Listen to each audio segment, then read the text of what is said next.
You're watching News 24 Live. It's Monday, the 22nd of February. I'm joined in the studio this morning by our Sport 24 panel editor, Gary Lamley, and chief writer, Rob Howing, to chat about some of the big sporting headlines after the weekend. Gents, welcome and thank you very much for coming in. Rob, you've been on the cricket beat somewhat, so let's start there. Very impressive performances from the Proteas in their one-day game, so 5 wins on the trot, putting the one-day series out of the ODI series out of the bag, and then of course putting the T20s, which bodes well for the World T20 next month.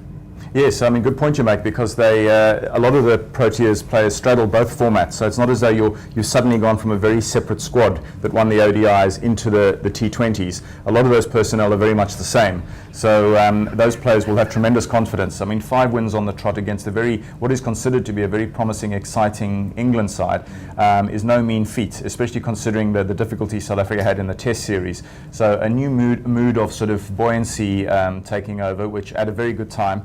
Given that the World T20 is not far away now. We've just got those 3 games against the Australians ahead of that, where Faf du Plessis has already hinted that there will be a little bit of mixing and matching, experimentation, fine-tuning, a couple of last little, just little tweaks to the machine. But generally, a very well-oiled unit, this Proteas one-day side. And these 2 T20 internationals, South Africa fully deserved to win them 2-0. The one thing you can say is that England had absolutely wretched luck at the Wanderers. It was one of those games where, when they hit the ball cleanly and crisply, it went straight into a stray Protea's hand somewhere.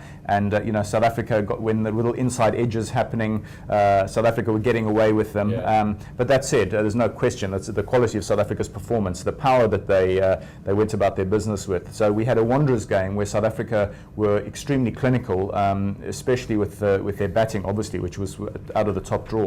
And at Newlands, you had a game where South Africa showed good sort of bottle, if you like, which was quite a welcome development, because it was a much more low-scoring, more tactical sort of game.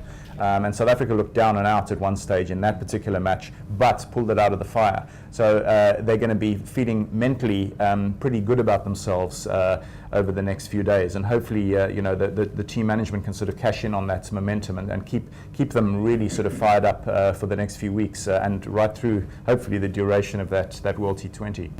Gary, with such a commanding performance that we saw at the Wanderers, you'd almost say that's the sort of starting 11 that we'd see at the World T20, but you do have some sort of bowling and wicketkeeper batsman poses. I mean, Quinton de Kock, some say, how can you leave him out of a one-day side? Obviously, Dale Steyn will likely be fit for Australia, or at the very least, the World T20. Yeah, no, there definitely are some questions. Some of those will be answered against Australia in these 3 matches coming up next month.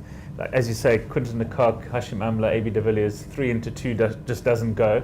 So 2 of them are going to open. I've got this feeling that Quinton de Kock, because he was rested for these 2 matches against England, will need to play a little bit, at least before this World 2020, because he just needs some game time. Otherwise, he wouldn't have played for a couple of weeks, even maybe as much as a month.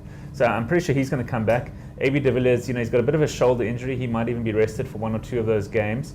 I don't really know if he prefers playing a wicketkeeper or doesn't mind it in the shortest format of the game, or if he's not better suited to the Proteas' cause in the outfield. Obviously, one of the best fielders in the world. If Quinton de Kock comes back, he'll obviously then keep the gloves. Hashim Amla, he played fantastically at the Wanderers, but he's pretty much an opener, or he doesn't play.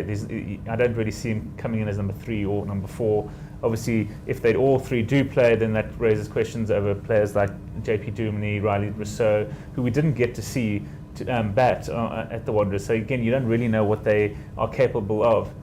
So definitely some questions, and like you say, Dale Steyn, the Proteas bowling lineup really bowled a lot better at the Wanderers, as compared to the way they bowled at Newlands on Friday night.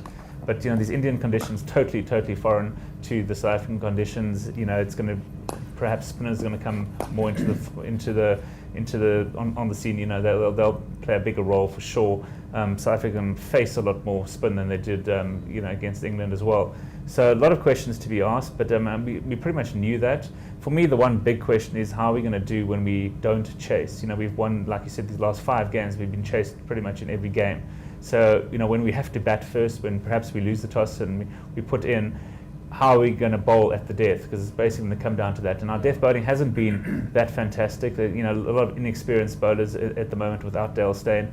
So are they going to be able to defend whatever the Proteas score? You know, it's a totally different mindset when you know what you're going to chase and you just go hell for leather from ball one. Whereas you posting a score and you're never really sure if it's enough. And you could quite easily see an Indian team, an Australian team, you know, when those teams are loaded with top batsmen, chasing down whatever we score, and then our bowlers, you know, struggling to defend.